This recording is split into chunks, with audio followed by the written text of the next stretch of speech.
Hello जी, नमस्कार। कैसे हैं आप लोग? आशा करता हूँ कि आप सभी बढ़िया होंगे और स्वस्थ होंगे। तो जी, आज की इस वीडियो में हम बात करने वाले हैं कि जल प्रदूषण की रोकथाम के लिए 4 महत्वपूर्ण सुझाव दें। यानी कि जल प्रदूषण को रोकने के लिए 4 तरकीब, 4 सुझाव आपको बताना है। तो चलिए वीडियो को स्टार्ट करते हैं बिना किसी देरी के। तो सबसे पहले लिखेंगे कि जल प्रदूषण की रोकथाम के लिए 4 महत्वपूर्ण सुझाव इस प्रकार है, और उसके बाद पॉइंट बाय पॉइंट करके अपने सुझाव को हम लिखेंगे। तो पहला हमारा सुझाव होगा कि घर से निकले कचरे को नदी, तालाब आदि में नहीं फेंकना चाहिए। यानी कि जो घर से कूड़ा कचरा निकलता है ना, तो लोग उसको थैली में बांध के नदी, तालाब या नाली में फेंक देते हैं। तो उसको उनको ऐसा नहीं करना चाहिए। उनको जो है ना, डायरेक्ट कूड़ेदान में उस कचरे को डालना चाहिए। पहला सुझाव हमारा ये हो गया।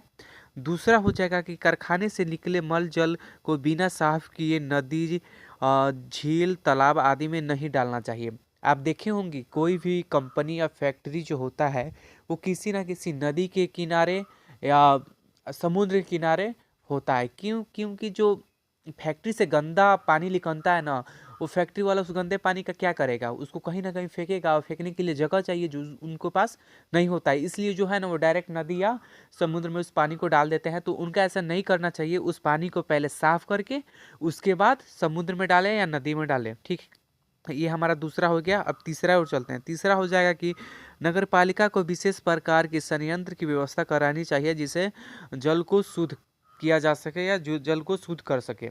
तो अब जो है ना, नगर पालिका ऐसा कौन सी संयंत्र की व्यवस्था करा सकती है? तो देखिए, मान लीजिए कि ये हो गया आपका नदी, और ये हो गया नाली। यानी कि नाली जो है, अब यहाँ इनके दो मुहाने पर ना कोई ऐसा विशेष प्रकार का मशीन लगाना चाहिए जो नाली के पानी को शुद्ध करे, और नाली में जितने भी कचड़े आ रहे हैं उनको एक साइड करे। ऐसा जो उपकरण है उसको नगरपालिका को व्यवस्था कराना चाहिए। तो ये हमारे तीसरा सुझाव में आ जाएगा।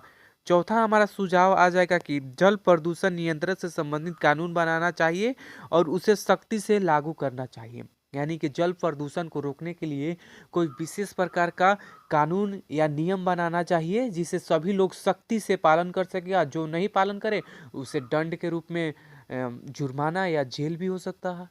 ऐसा नियम कुछ लगाना चाहिए सरकार को, तब जाके जो है वो जल प्रदूषण को कम किया जा सकता है। तो इस वीडियो में मैंने आपको 4 बताया है, और अपने तरफ से भी बहुत सारे लिख सकते हैं, लेकिन ये जो 4 थे वो मेन थे, आप इसको लिख सकते हैं। तो चलिए मिलते हैं नेक्स्ट वीडियो में। तब तक के लिए जय हिंद, जय भारत, वंदे मातरम।